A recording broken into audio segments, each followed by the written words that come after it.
எல்லாத்துக்கும் வணக்கம். கிட்டத்தட்ட மியூச்சுவல் ஃபண்ட்ஸை பற்றி நம்ம தொடர்ந்து பேசிட்டு வந்துட்டு இருக்கோம். ஸோ வெல்கம் டு நெக்ஸ்ட் எபிசோடுங்க. ஸோ மியூச்சுவல் ஃபண்ட்ஸை பற்றி நம்ம பல அடிப்படையான விஷயங்களை பல வீடியோக்கெலாம் நீங்கள் பார்த்துட்டு வந்துட்டு இருப்பீங்க இல்லையா? இந்த வீடியோவில் நம்ம பார்க்க போகிறது மியூச்சுவல் ஃபண்ட் ரிட்டர்ன்ஸை எப்படி கால்குலேட் பண்ணி பார்க்கணும் அப்படிங்கிறத பற்றி நம்ம பேச போகிறோம். So how mutual fund returns are calculated. Mutual fund ரிசல்ட்டை கால்குலேட் பண்ணி பார்க்கறதுக்கு நிறைய வழிமுறைகள் இருக்கு. அதில் ஒவ்வொன்றும் என்ன முக்கியத்துவம் பெறுது, அதை நாம் எப்படி கால்குலேட் பண்ணி பார்க்கலாம் அப்படிங்கிறது தான் இந்த டாப்பிக்கோடைய நோக்கம்.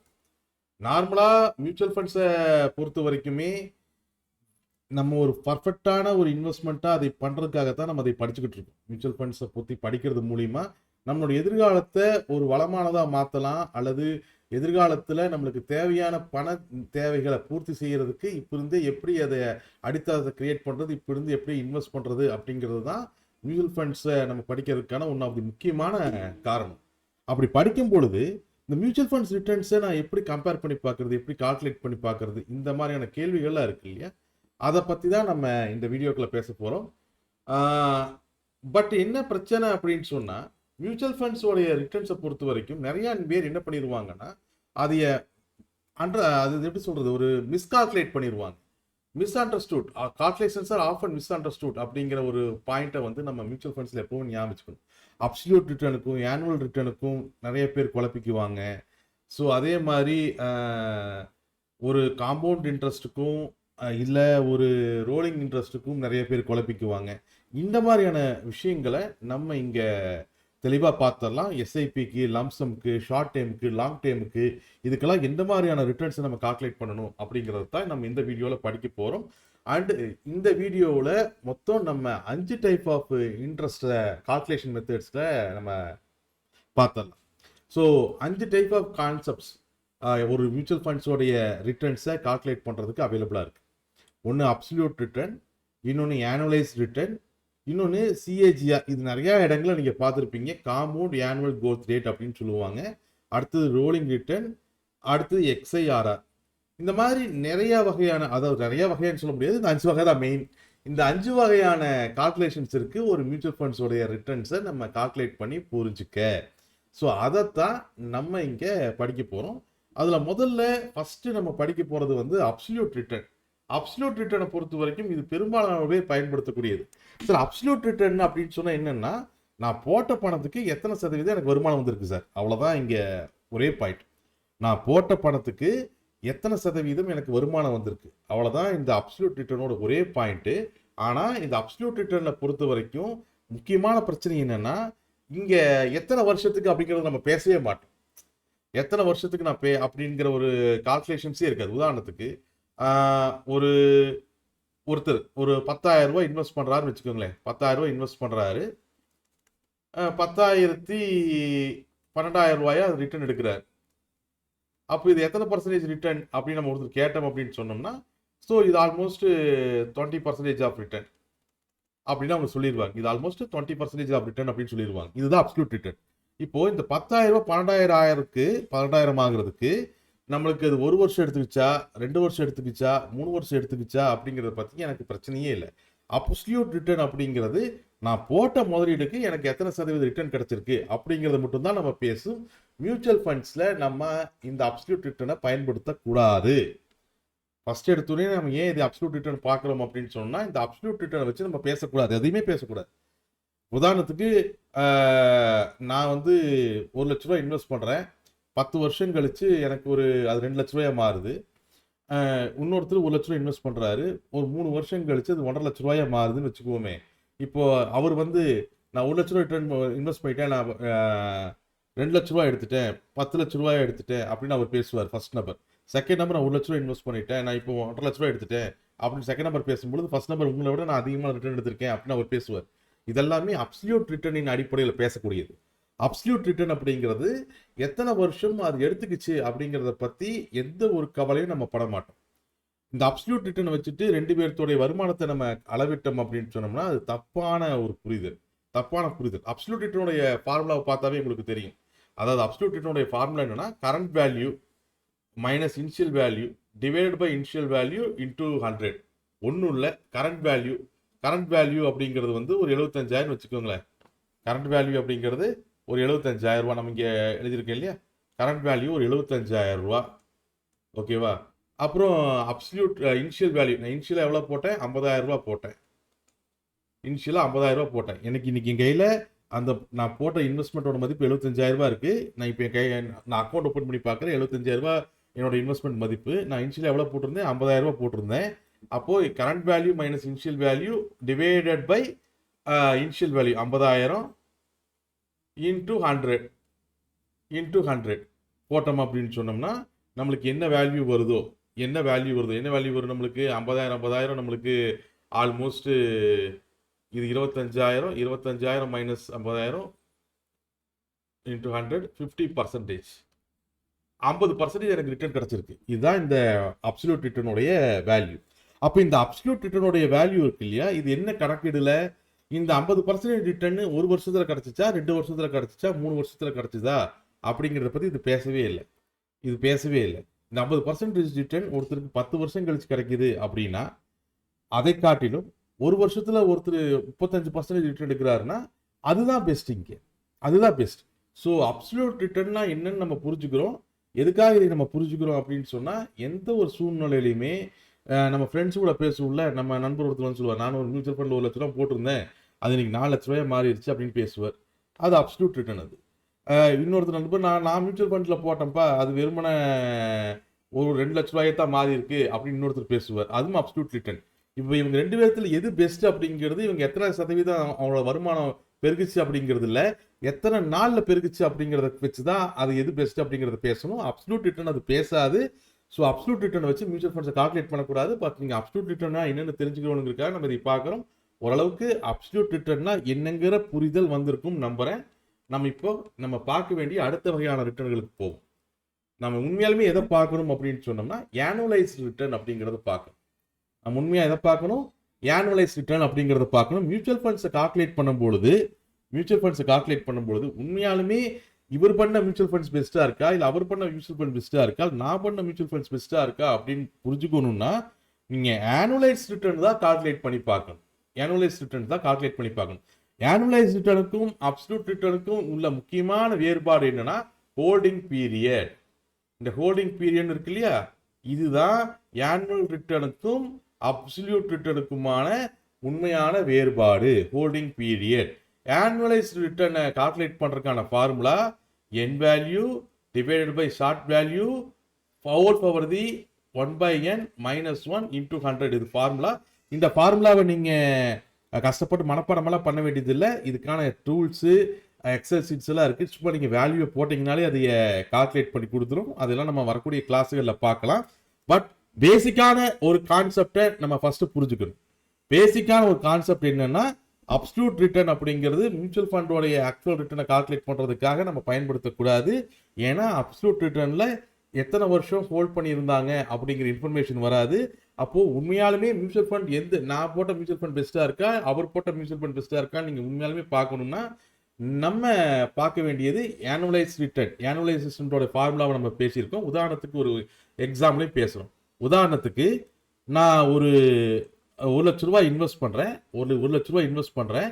எத்தனை வருஷத்துக்கு இன்வெஸ்ட் பண்ணுறேன்? 3 வருஷத்துக்கு இன்வெஸ்ட் பண்ணுறேன். இப்போ ஆனுவல் ரிட்டர்ன் அப்படின்னு எடுத்துட்டோம்னா அது எப்படி கால்குலேட் பண்ணுறாங்க, ஆனுவலைஸ் ரிட்டர்ன் எப்படி கால்குலேட் பண்ணுறாங்க அப்படிங்கிறத நம்ம பார்க்கணும். நான் 1 லட்ச ரூபாய் இன்வெஸ்ட் பண்ணியிருக்கேன். 3 வருஷம் கழிச்சு என்னோட மியூச்சுவல் ஃபண்ட்ஸு 1,33,100 ரூபாயா இருக்கு. அப்போ ஃபார்முலா படி 1,33,100 ரூபா டிவைடட் பை 1 லட்சம், அதாவது என் வேல்யூ. நான் இன்வெஸ்ட் பண்ணது 1 லட்ச ரூபா, 3 வருஷம் கழிச்சு அது 1,33,100 ரூபாயா இருக்கு. அப்போ நான் ஃபார்முலா படி பார்த்தோம்னா என் வேல்யூ எவ்வளோ, 1,33,100 ரூபா டிவைடட் பை 1 லட்சம். எத்தனை வருஷத்துக்கு நான் இன்வெஸ்ட் பண்ணியிருக்கேன்? இந்த எண்ணுங்கிறது எதை குறிப்பிடுதுன்னா நம்பர் ஆஃப் இயர்ஸ் குறிப்பிடுது. இந்த எண்ணுங்கிறது எதை குறிப்பிடுது? நம்பர் ஆஃப் இயர்ஸ் குறிப்பிடுது. அப்போ எத்தனை வருஷத்துக்கு இன்வெஸ்ட் பண்ணியிருக்கேன்? 1/3 3 வருஷத்துக்கு இன்வெஸ்ட் பண்ணியிருக்கேன். -1 × 100 10%. ஆனுவலைஸ் ரிட்டர்ன் எவ்வளோ? 10%. இதே நீங்கள் அப்சல்யூட் ரிட்டர்ன் போட்டீங்கன்னா என்ன ஆகும்? Initial value minus final value minus initial value, அதை 1,33,000 மைனஸ் 1,00,000 டிவைடட் பை 1,00,000 இன்ட்டு போட்டிங்கன்னா 30% காமிக்கும். அப்சல்யூட் வேல்யூ எவ்வளோ காமிக்கும்? 33% காமிக்கும். அப்சல்யூட் வேல்யூ 33% காமிக்கும். ஆக்சுவலாக 33% உங்களோட வருமானம் இல்லை. அப்சல்யூட் வேல்யூ படி நீங்கள் இந்த கால்குலேட் பண்ணீங்கன்னா, நான் 1,00,000 இன்வெஸ்ட் பண்ணியிருக்கேன், 3 வருஷம் கழிச்சு அது 1,33,000 இருக்கு. இப்போ நீங்கள் அப்சல்யூட் ரிட்டர்ன் நீங்கள் கால்குலேட் பண்ணீங்கன்னா அது 33% உங்களோட சொத்து வளர்ந்துதான் காமிக்கும். ஆனால் உண்மையான வளர்ச்சி என்னங்கிறத தெரிஞ்சுக்கிறதுக்கு நம்ம ஆனுவலைஸ் ரிட்டர்ன் தான் நம்ம பார்க்கணும். ஆனுவலைஸ் ரிட்டர்னை கால்குலேட் பண்ணுறதுக்கான ஃபார்முலா இதுதான். ஆனுவலைஸ் ரிட்டர்ன் படி பார்த்தோம்னா இது 10% வளர்ச்சி. ஆனுவலைஸ் ரிட்டர்ன்ஸ் படி பார்த்தோம்னா இந்த ஃபண்டு 10% வளர்ந்துருக்கு. 10% வளர்ந்துருக்கு. ஸோ ஒரு காம்பவுண்டிங் ஆகட்டும் அல்லது உங்களுடைய உண்மையாலுமே உங்கள் மியூச்சுவல் ஃபண்ட் எப்படி பர்ஃபார்ம் பண்ணுறது அப்படின்னு நீங்கள் தெரிஞ்சுக்கிறதுக்காகட்டும், அதுக்கு நீங்கள் கால்குலேட் பண்ணி பார்க்க வேண்டிய வழிமுறை அப்படிங்கிறது ஆனுவலைஸ் ரிட்டர்ன். ஆனுவலைஸ் ரிட்டர்ன் சரி, 1க்கு 2 தடவை நம்ம பேசியிருக்கோம். அப்சல்யூட் ரிட்டர்ன் என்னன்னு பேசியிருக்கோம், ஆனுவலைஸ் ரிட்டர்ன் என்னன்னு பேசியிருக்கோம். இதுக்கு உண்டான ரெண்டுக்கு உண்டான வேறுபாடு உங்களுக்கு புரிஞ்சிருக்கும்னு நினைக்கிறேன். ஃபார்முலா பொறுத்த வரைக்கும் இங்கே என்னங்கிறது நம்பர் ஆஃப் இயர்ஸ். என்னங்கிறது நம்பர் ஆஃப் இயர்ஸ். ஒரு மியூச்சுவல் ஃபண்டோட பர்ஃபார்மன்ஸை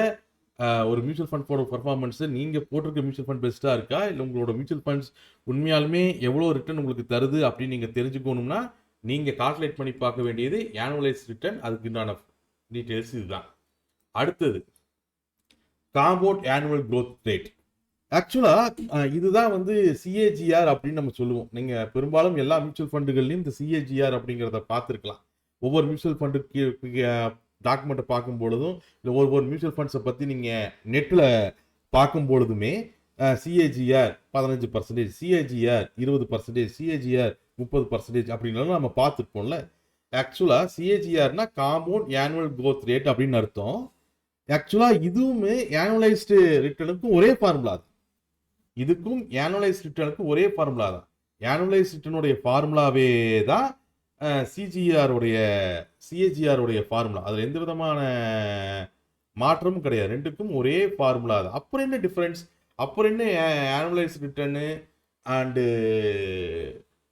CAGR அப்படின்னு சொன்னால் ரெண்டுக்கும் ஒரே ஃபார்முலா தான் நம்ம பயன்படுத்துகிறோம். ஆனுவலைஸ் ரிட்டர்ன்ஸுங்கிறது எப்படி நம்ம எதுக்காக நம்ம அதை பண்ணி பார்ப்போம்னா, நான் இன்வெஸ்ட் பண்ண ஃபண்டு எவ்வளோ ரிட்டர்ன்ஸ் கொடுத்துருக்கு அப்படின்னு தெரிஞ்சுக்கிறதுக்காக நம்ம ஆனுவலைஸ்டு ரிட்டர்னை நம்ம கால்குலேட் பண்ணி பார்ப்போம். ஆனுவலைஸ் ரிட்டர்ன்ஸில் நம்ம அந்த இயர் இருக்கு இல்லையா, அதை வந்து நம்ம ஃப்ராக்ஷனில் போட்டு பார்ப்போம். நம்ம உதாரணத்துக்கு நீங்கள் இங்கே பாருங்கள், ஒரு 18 மந்த் நான் இன்வெஸ்ட் பண்ணியிருக்கேன்னா அப்போது என்னோடைய வேல்யூ 2.5 இயர்ஸ். இதே வந்து ஒரு 3 வருஷம், 3.5 வருஷம், இல்லை 3 வருஷம் 3 மாதம், 3 வருஷம் 4 மாதம், இந்த மாதிரி என்ன ஒரு கால பீரியடுக்கு வேணாலும் நான் இன்வெஸ்ட்மெண்ட் பண்ண ஃபண்டு எவ்வளோ ரிட்டர்ன் கொடுத்துருக்கு அப்படிங்கிறதுக்கு பார்க்கறது இந்த ஆனுவலைஸ்டு ரிட்டர்ன் அப்படின்னு நம்ம சொல்கிறோம். CAGR அதே ஃபார்முலாவை பயன்படுத்தினாலுமே CAGR அப்படிங்கிறத வந்து நம்ம பயன்படுத்த மாட்டோம். நம்ம அதை அந்த வேர்டை யூஸ் பண்ண மாட்டோம். CAGR அப்படிங்கிறது என்ன ஆகும்னா, ஒரு மியூச்சுவல் ஃபண்ட் கம்பெனி அவங்களுடைய ஃபண்டு வருஷத்துக்கு எவ்வளோ ரிட்டர்ன் கொடுத்துருக்கு அப்படிங்கிறத தெரிவிக்கிறதுக்காக பயன்படுத்தக்கூடிய டேம் தான் காம்பவுண்ட் ஆனுவல் க்ரோத் ரேட் அப்படின்னு சொல்லக்கூடியது. இந்த காம்பவுண்ட் ஆனுவல் க்ரோத் ரேட் அப்படிங்கிறது இயர்லி வைஸ் தான் கால்குலேட் பண்ணுவாங்க. 3 years, 5 years, 12 years, 6 years, 9 years அப்படின்னு இயர்லி வைஸ் தான் கால்குலேட் பண்ணுவாங்க. நம்ம ஆனுவலைஸ் க்ரோத் ரிட்டர்ன் கால்குலேட் பண்ணும்போது நான் ஆனுவலைஸ் க்ரோத் ரிட்டர்ன் கால்குலேட் பண்ணுறேன்னு வச்சுக்கோங்களேன். நான் வந்து ஒரு வருஷத்துக்கு முன்னாடி இன்வெஸ்ட் பண்ணியிருந்தேன். இப்போ ஒரு கிட்டத்தட்ட இன்வெஸ்ட் பண்ணி ஒரு வருஷம் 6 மாதம் ஆச்சுன்னா அப்போ நான் 1.6ன்னு போட்டு இப்போ இந்த 1 வருஷம் 6 மாதத்தில் இந்த ஃபண்ட் எவ்வளோ ரிட்டர்ன்ஸ் கொடுத்துருக்குன்னு நான் கால்குலேட் பண்ணி பார்த்துக்குவேன் ஆனுவலைஸ் ரிட்டர்னில். ஆனால் CAGR என்ன பண்ணுவாங்கன்னா, அதே ஃபார்முலா தான். ஆனால் CAGR என்ன பண்ணுவாங்கன்னா, அந்த மியூச்சுவல் ஃபண்ட் நிறுவனம் எங்களுடைய மியூச்சுவல் ஃபண்டு 1 வருஷத்தில் இவ்வளோ ரிட்டர்ன் கொடுத்துருக்கு, 3 வருஷத்தில் இவ்வளோ ரிட்டர்ன் கொடுத்துருக்கு, 5 வருஷத்தில் இவ்வளோ ரிட்டர்ன் கொடுத்துருக்கு அப்படின்னு இந்த ஹோல் இயர் CAGR கால்குலேட் பண்ணும் பொழுது இந்த 1.6, 1.7 அதெல்லாம் நம்ம பர்சனலைஸ், நம்மளுடைய நான் இன்வெஸ்ட் பண்ண ஃபண்டு பர்சனலைஸ்டாக எனக்கு எவ்வளோ ரிட்டர்ன் கொடுத்துருக்குது இந்த குறிப்பிட்ட கால பீரியட்லன்னு தெரிஞ்சுக்கிறதுக்கு நான் கால்குலேட் பண்ணி பார்த்தேன்னா அது ஆனுவலைஸ் ரிட்டர்ன் நாம் சொல்கிறோம். அதில் நான் 1.6 இயர்ஸ் ஆயிருக்கு இல்லை 1.7 இயர்ஸ் ஆயிருக்கு நான் ஃபண்டு போட்டிருக்கேன்னா என்னோட வேல்யூ 1.6, 1.7ன்னு போட்டு நான் கால்குலேட் பண்ணி ரிட்டர்னை நான் எடுத்துக்குவேன். ரிட்டர்னை நான் பார்த்துருவேன் என்னோட இதில் எவ்வளோ இருக்குன்னு. ஆனா இந்த மியூச்சுவல் ஃபண்ட் நிறுவனங்கள் அந்த மாதிரி பண்ணாது. மியூச்சுவல் ஃபண்ட் நிறுவனங்கள் என்ன பண்ணும்னா அதே ஃபார்முலா தான் ஹோல் இயருக்கு 1 இயருக்கு எவ்வளோ என்னோட மியூச்சுவல் ஃபண்ட் ரிட்டர்ன் கொடுத்துருக்கு, 2 இயர்ஸ்ல என் மியூச்சுவல் ஃபண்ட் எவ்வளோ ரிட்டர்ன் கொடுத்துருக்கு அப்படின்னு கால்குலேட் பண்ணி சொல்லும். அதே ஃபார்முலா யூஸ் பண்ணி அப்படி அவங்க சொல்லும் பொழுது அவங்க சொல்லக்கூடிய அந்த டேம், அந்த யூஸ் பண்ணக்கூடிய டேம் தான் சிஏஜிஆர், காம்பவுண்ட் ஆனுவல் growth. நார்மலாக எதுக்கு இந்த மியூச்சுவல் ஃபண்ட்ஸ் இப்படி கால்குலேட் பண்ணி கொடுக்குறாங்கன்னா as per செபி ரூல்ஸ் அவங்க கொடுத்துதான் ஆகணும். அதை வச்சு நம்ம என்ன பண்ணுவோம்னா இந்த குறிப்பிட்ட ஃபண்டோட சிஏஜிஆரையும் அடுத்த குறிப்பிட்ட ஃபண்டோட சிஏஜிஆரையும் நம்ம கம்பேர் பண்ணி பார்த்து எது நல்ல ரிட்டர்ன்ஸ் கொடுத்துருக்குங்கிறத தெரிஞ்சுக்குவோம். ஸோ ஓரளவுக்கு இந்த இடத்துல காம்ப்ளிகேட்டடாக இருந்தாலுமே தெளிவாக புரிஞ்சுக்கணும். ஃபார்முலா ஒன்று தான். ஆனால் ஆனுவலைஸ் ரிட்டர்ன் அப்படின்னு நம்ம எதை பேசுகிறோம்னா, நான் இன்வெஸ்ட்மெண்ட் பண்ண ஃபண்டு நான் இன்வெஸ்ட் பண்ணி இத்தனை நாள் கழிச்சு எவ்வளோ ரிட்டர்ன்ஸ் கொடுத்துருக்கு, நான் இன்வெஸ்ட் பண்ணி எத்தனை நாள் வேணாலும் இருக்கலாம், ஒரு 1.5 இயர்ஸ் இருக்கலாம், 2 இயர்ஸ் இருக்கலாம், 3 இயர்ஸ் இருக்கலாம், 3.6 இயர்ஸ் இருக்கலாம். நான் இன்வெஸ்ட் பண்ண காலகட்டத்திலேருந்து இன்னத்த தேதி வரைக்கும் எவ்வளோ இருக்குது அப்படின்னு நம்ம அந்த ஃபார்முலா யூஸ் பண்ணி நம்ம கால்குலேட் பண்ணி பார்த்தோம்னா அதுக்கு பேர் ஆனுவலைஸ் ரிட்டர்ன். அதுவே அதே ஃபார்முலா யூஸ் பண்ணி மியூச்சுவல் ஃபண்ட் நிறுவனங்கள் இந்த குறிப்பிட்ட ஃபண்டு ஒரு வருஷத்தில் எவ்வளோ ரிட்டர்ன் கொடுத்துருக்கு, 2 வருஷத்துல எவ்வளோ ரிட்டர்ன் கொடுத்துருக்கு, 5 வருஷத்துல அல்லது 10 வருஷத்துல எவ்வளோ ரிட்டர்ன் கொடுத்துருக்கு அப்படிங்கிறத அந்த மியூச்சுவல் ஃபண்ட் நிறுவனம் நம்மளுக்கு சொல்லுது இல்லையா. அப்படி அவங்க சொல்லும் பொழுது அவங்க சொல்லக்கூடிய டேர்ம் தான் இந்த சிஏஜிஆர், காம்பவுண்ட் ஆனுவல் growth. அப்போ ஆனுவலைஸ் ரிட்டர்ன்ஸ்ங்கிறது என்னோட பர்சனல் இன்வெஸ்ட்மெண்ட்டோட ரிட்டர்ன்ஸ் கால்குலேட் பண்ணுறதுக்காக பயன்படும். சிஏஜிஆருங்கிறது ஒரு மியூச்சுவல் ஃபண்டையும் இன்னொரு மியூச்சுவல் ஃபண்டையும் கம்பேர் பண்ணி எந்த மியூச்சுவல் ஃபண்ட் அதிகமான ரிட்டர்ன்ஸ் கொடுத்துருக்குன்னு தெரிஞ்சுக்கிறதுக்காக நம்மளுக்கு ஹெல்ப் பண்ணும். எந்த மியூச்சுவல் ஃபண்ட் அதிகமான ரிட்டர்ன்ஸ் கொடுத்துருக்கு அப்படின்னு தெரிஞ்சுக்கிறதுக்காக ஹெல்ப் பண்ணும். ஸோ சிஏஜிஆர் அப்படிங்கிறது reflects annual returns over the year, over the time. Okay, so இந்த சிஏஜிஆரை பற்றி ஒரு புரிதல் கிடச்சிருக்கும்னு நினைக்கிறேன். நம்ம அடுத்த வகையான ரிட்டர்னையும் நம்ம பார்த்துடலாம். அடுத்தது XIRR, extended internal rate of returns. External internal rate of returns அப்படிங்கிறது ரொம்ப சுவாரஸ்யமான ஒரு ரிட்டர்ன். ஏன்னா இது என்னன்னா இது ஆனுவலைஸ் ரிட்டர்ன்ஸோ இல்லை சிஏஜிஆரோ கிடையாது. இதுவுமே ஒரு பர்சனல் இன்வெஸ்ட்மெண்ட், உங்களுடைய பர்சனல் இன்வெஸ்ட்மெண்ட்டோட ரிட்டர்ன்ஸை கால்குலேட் பண்ணுறதுக்கான ஒரு வழிமுறை தான். இப்போ ஆனுவலைஸ் ரிட்டர்ன்ஸில் நம்ம என்ன பண்ணுவோம்னா, நம்ம ஒரு ரிட்டர்ன் ஒரு இன்வெஸ்ட்மெண்ட் நான் பண்ணிட்டேன், 3 வருஷத்தில் அது இவ்வளோ வளர்ந்துருக்குது, அப்போ 3 வருஷத்தில் எனக்கு எவ்வளோ ரிட்டர்ன்ஸ் அது கொடுத்துருக்கு அப்படிங்கிற கால்குலேட் பண்ணி பார்க்கறதுக்கு ஆனுவலைஸ் ரிட்டர்ன்ஸ் நம்மளுக்கு பயன்படும். நான் 1 லட்ச ரூபா இன்வெஸ்ட் பண்ணிட்டேன், 3 வருஷம் கழிச்சு பார்த்தேன் அது 1,33,000 ரூபாயா இருக்குது, 1,33,000 ரூபாயா இருக்குது. இப்போ எனக்கு ஆனுவலைஸ் ரிட்டர்ன்ஸ் 10%, வருஷத்துக்கு அது 10% வளர்ந்துருக்குதுன்னு அதோடைய அர்த்தம். இது ஆனுவலைஸ் ரிட்டர்ன்ஸ். ஆனால் நான் என்னோட இன்வெஸ்ட்மெண்ட்டு டைமுக்கு சேஞ்ச் ஆகிட்டே இருக்குது. மல்டிபிள் கிளாஸ் ஃப்ளோ இருக்குது. உதாரணத்துக்கு நான் ஒரு 50,000 ரூபாய் நான் ஃபர்ஸ்ட் ஒரு இன்வெஸ்ட்மெண்ட் பண்ணிட்டேன். அதுக்கப்புறம் மாதம் ஒரு 2,000 ரூபாய் நான் சிப் கால்குலேட் பண்ணிகிட்டே இருக்கேன், சிப்பு நான் போட்டுகிட்டே இருக்கேன். திடீர்னு மறுபடியும் எனக்கு ஒரு 1 லட்ச ரூபா பணம் கிடைக்குது, அதையும் கொண்டு போய் நான் இன்வெஸ்ட் பண்ணுறேன். அதுக்கப்புறம் மறுபடியும் சிப்பு போட ஆரம்பிக்கிறேன், அது 2,500 ரூபாயை நான் சிப்பு போட ஆரம்பிக்கிறேன். இப்போது என்னோட கிளாஸ் ஃப்ளோ இருக்குல்ல, அது ரொம்ப இர்ரெகுலராக இருக்குது. ஆனுவலைஸ் ரிட்டர்னில் கேஷ் ஃப்ளோ அப்படிங்கிறது ஒன் டைமாக இருக்குது. ஒரு டைம் நான் இன்வெஸ்ட் பண்ணுறேன், அப்சல்யூட் ரிட்டர்ன்லேயே ஆகட்டும் ஆனுவலைஸ் ரிட்டர்ன்லேயே ஆகட்டும், என்னுடைய கிளாஸ் ஃப்ளோ அப்படிங்கிறது ஒரு டைம் நான் பணத்தை போட்டுறேன், குறிப்பிட்ட வருஷம் கழிச்சு அது எனக்கு எவ்வளோ வருமானம் தந்திருக்கு, எத்தனை சதவீதம் வருமானம் தந்திருக்குன்னு நான் பார்க்குறேன். ஆனால் அதுவே நான் அந்த குறிப்பிட்ட ஃபண்டில் நான் என்னோட கிளாஸ் ஃப்ளோ டிஃப்ரெண்ட்டாக இருந்துக்கிட்டே இருக்கு. இல்லைன்னா மாதம் எஸ்ஐபி போட்டுக்கிட்டே இருக்கேன், மாதம் ஒரு 2,000 ரூபா போட்டுக்கிட்டே இருக்கேன். இப்போ நான் மாதம் 2,000 ரூபா போட்டேன்னு வச்சுக்குவோமே, மாதம் நான் 2,000 ரூபா போடுறேன்னு வச்சுக்கோமே. இப்போ ஃபர்ஸ்ட் போட்ட 2,000 ரூபாய் ஒரு வருஷத்துக்கு மாதம் 2,000 ரூபா போட்டிருக்கேன். ஒரு வருஷம் கழிச்சு எனக்கு ஒரு 33,000 ரூபாய் இன்க்ரீஸ் ஆயிருக்குன்னு வச்சுக்கோமே, ஒரு 33,000 ரூபாய் இன்க்ரீஸ் ஆயிருக்குன்னு வச்சுக்கோமே. அப்போ நான் ஃபர்ஸ்ட் போட்ட 2,000 ரூபாய்க்கும் செகண்ட் போட்ட 2,000 ரூபாய்க்கும் 3வது மாதம் போட்ட 2,000 ரூபாய்க்கும் ஒரே சதவீதமான இன்ட்ரெஸ்ட் இருக்காது. இடையில இதே மாதிரி நான் ஒரு லங் பம்ப் போட்டிருக்கலாம். இந்த மாதிரி இர்ரெகுலரான இன்வெஸ்ட்மெண்ட்ஸ், மல்டிபிள் கேஷ் ஃப்ளோ நீங்கள் கொண்டு வந்தீங்கன்னா, அதாவது சிப்பு, லம்சம்மு, அப்புறம் அதில் அந்த சிப்பில் டாப் அப் பண்ணுறது, இந்த மாதிரி நிறையா வகையான கேஷ் ஃப்ளோஸ் ஒரு ஃபண்டில் நீங்கள் போட்டுக்கிட்டே இருக்கீங்க. அப்போ உண்மையாலுமே இது எனக்கு எத்தனை பர்சன்டேஜ் ரிட்டர்ன்ஸ் தந்திருக்கு அப்படிங்கிறது எனக்கு ரொம்ப பெரிய கன்ஃபியூஸ்டாக இருக்குது. அந்த மாதிரியான கன்ஃபியூஷன்களில் உண்மையாலுமே எனக்கு எத்தனை பர்சன்டேஜ் ரிட்டர்ன்ஸு கிடச்சிருக்கு அப்படிங்கிறத பற்றி பேசுகிறது தான் எக்ஸ்ஐஆர்ஆர். இந்த எக்ஸ்ஐஆர்ஆர் அப்படிங்கிறது நம்மளுடைய பணம் இருக்கு இல்லையா, நம்மளுடைய பணம் இருக்கு இல்லையா, அதோடைய ஃப்ளோவை பேஸ் பண்ணி கால்குலேட் பண்ணுறது.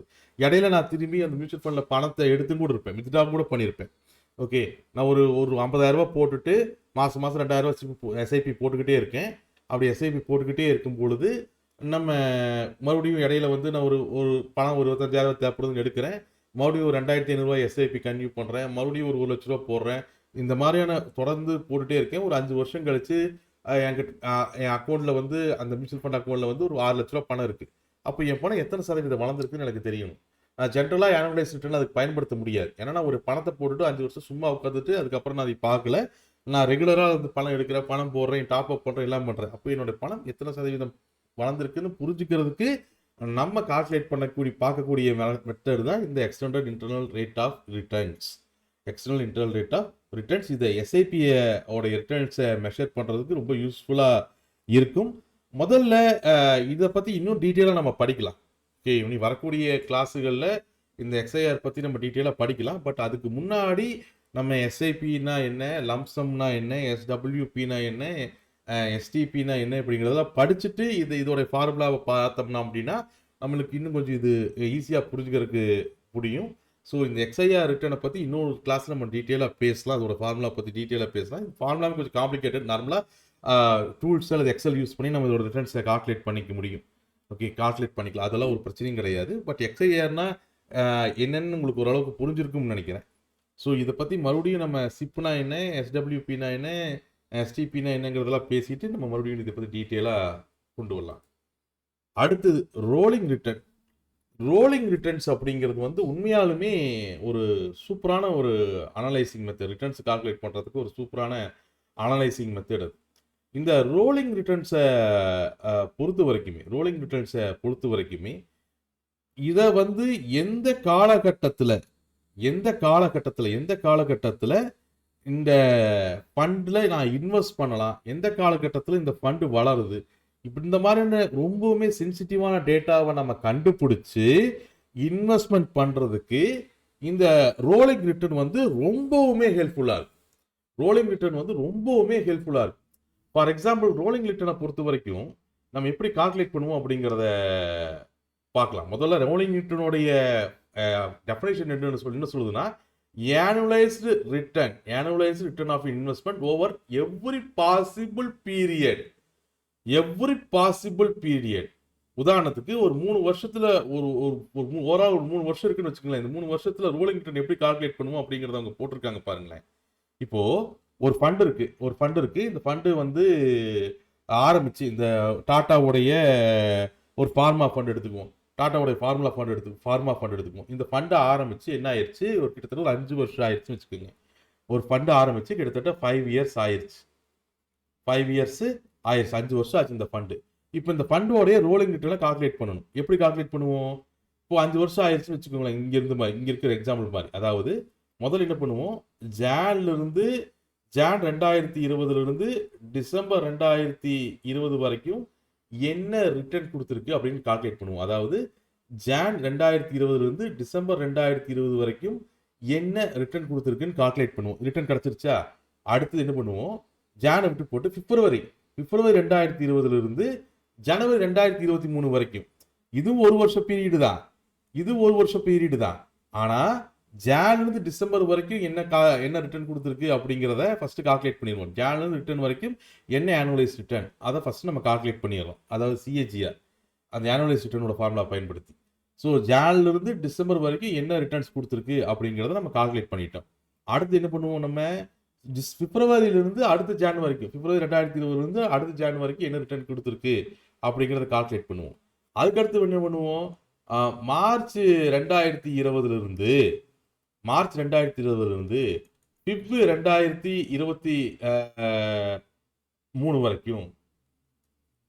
2023 வரைக்கும் அந்த பீரியட்ல என்ன ரிட்டர்ன் கொடுத்துருக்கு அப்படிங்கிறத கால்குலேட் பண்ணுவோம். இந்த பீரியடு நீங்க 1 வருஷத்துக்கு கால்குலேட் பண்ணலாம், 2 வருஷத்துக்கு கால்குலேட் பண்ணலாம், 3 வருஷத்துக்கு கால்குலேட் பண்ணலாம்.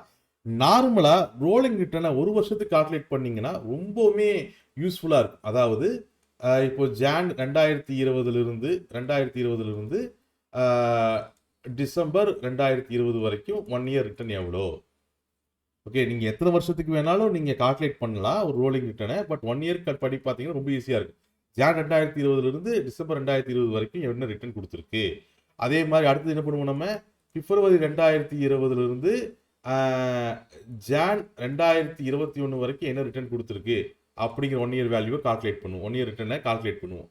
அடுத்து என்ன பண்ணுவோம், மார்ச் 2020லேருந்து பிப்ரவரி 2021 வரைக்கும் என்ன ரிட்டர்ன் கொடுத்துருக்கு அப்படிங்கிறத நம்ம கால்குலேட் பண்ணுவோம். அதுக்கு அடுத்தது ஏப்ரல் 2020லேருந்து மார்ச் 2021 வரைக்கும் என்ன ரிட்டர்ன் கொடுத்துருக்கு அப்படின்னு கால்குலேட் பண்ணுவோம். இந்த மாதிரி ரோலிங் ரிட்டர்னை கால்குலேட் பண்ணுவோம் ஒவ்வொரு காலகட்ட பீரியடுக்கும். Jan to December, February to Jan, அப்புறம் மார்ச் டு பிப்ரவரி, அப்புறம் ஏப்ரல் டு மார்ச், அப்புறம் மே டு ஏப்ரல், இந்த மாதிரி ஒவ்வொரு வருஷத்துக்கு கால்குலேட் பண்ணுவோம். இப்படி ரோலிங் ரிட்டர்ன் கால்குலேட் பண்ணி பார்க்கும் பொழுது எந்த டூரேஷன்ல, உதாரணத்துக்கு ஆகஸ்ட்ல இருந்து செப்டம்பர் வரைக்கும், அடுத்த வருஷம் செப்டம்பர் வரைக்கும் அது அதிகமான ரிட்டர்ன்ஸ் கொடுத்துருக்குன்னு வச்சுக்கோங்களேன். ஆகஸ்ட்ல இருந்து செப்டம்பர் வரைக்கும் தான் அந்த ஃபண்ட் அதிகமான ரிட்டர்ன்ஸ் கொடுத்துருக்கு. ஒரு 4 வருஷம் 5 வருஷத்துக்கு கால்குலேட் பண்ணி பார்க்குறோம். ஆகஸ்ட்ல இருந்து செப்டம்பர் வரைக்கும் அந்த ஃபண்ட் அதிகமான ரிட்டர்ன்ஸ் கொடுத்துருக்குன்னா அந்த டைம் பீரியட்ல அந்த ஃபண்ட்ல சிப்போ லம்சமோ நம்ம பண்றதுக்கு ரொம்ப யூஸ்ஃபுல்லா இருக்கு. அந்த டைம்ல சிப்போ லம்சமோ பண்றதுக்கு நம்மளுக்கு ரொம்ப யூஸ்ஃபுல்லா இருக்கு. சிப்போ லம்சமோ பண்றதுக்கு ரொம்ப யூஸ்ஃபுல்லா இருக்கு. அப்போ அந்த குறிப்பிட்ட ஃபண்டு, உதாரணத்துக்கு நம்ம ஒரு லாஜிஸ்டிக் ஃபண்டு அனலைஸ் பண்ணி பார்க்குறோம். ரோலிங் ரிட்டர்னில் லாஜிஸ்டிக் ஃபண்டை நம்ம அனலைஸ் பண்ணி பார்க்குறோம். ரோலிங் ரிட்டர்னில் அனலைஸ் பண்ணி பார்க்குறோம். அனலைஸ் பண்ணி பார்க்கும்பொழுது இந்த மாதிரி ஒவ்வொரு ரோலிங் ரிட்டர்ன் 1 இயர் டைம் டியூரேஷன்லையோ இல்லை 2 இயர்ஸ் டைம் டியூரேஷன்லையோ ஒவ்வொரு காலப்பீடுக்கும் நம்ம அனலைஸ் பண்ணி பார்க்குறோம். அப்படி அனலைஸ் பண்ணி பார்க்கும்பொழுது அந்த லாஜிஸ்டிக் ஃபண்டு வந்து பிப்ரவரியில் இன்வெஸ்ட் பண்ண ஆரம்பிச்சு அந்த டைம் டியூரேஷனில் தான் அதிகமாக ரிட்டர்ன் கொடுத்துருக்குன்னு நம்ம அங்கேயே ஆரம்பிப்போம். ஜனவரியிலையோ இல்லை அது மார்ச்சுக்கு அப்புறமா நம்ம போய் ஆரம்பிக்க மாட்டோம். ஓகே, இந்த டைம் டியூரேஷன் தான் இந்த ஃபண்ட்ல இன்வெஸ்ட் பண்ணுறதுக்கான கரெக்ட் அப்படின்னு நம்ம தெரிஞ்சுக்குவோம். அதே மாதிரி ஒவ்வொரு ஃபண்ட்லையுமே எந்த டைம் டியூரேஷன் கரெக்டான டைம் டியூரேஷன், எந்த மந்த்தில் அந்த ஃபண்ட்ல இன்வெஸ்ட் பண்ணுறதுக்கான சிப்பை தொடங்கலாம் அப்படிங்கிற மாதிரியான ரொம்ப டீப்பான டேட்டாக்களை எடுத்து அனலைஸ் பண்ணி பார்க்கறதுக்கு இந்த ரோலிங் ரிட்டர்ன் ரொம்பவே ஹெல்ப்ஃபுல்லாக இருக்குது. இப்போ இங்கே இருக்கக்கூடிய எக்ஸாம்பிள் பாருங்களேன். ஒரு ஃபண்ட் ஏ எடுத்துருக்கிறோம்.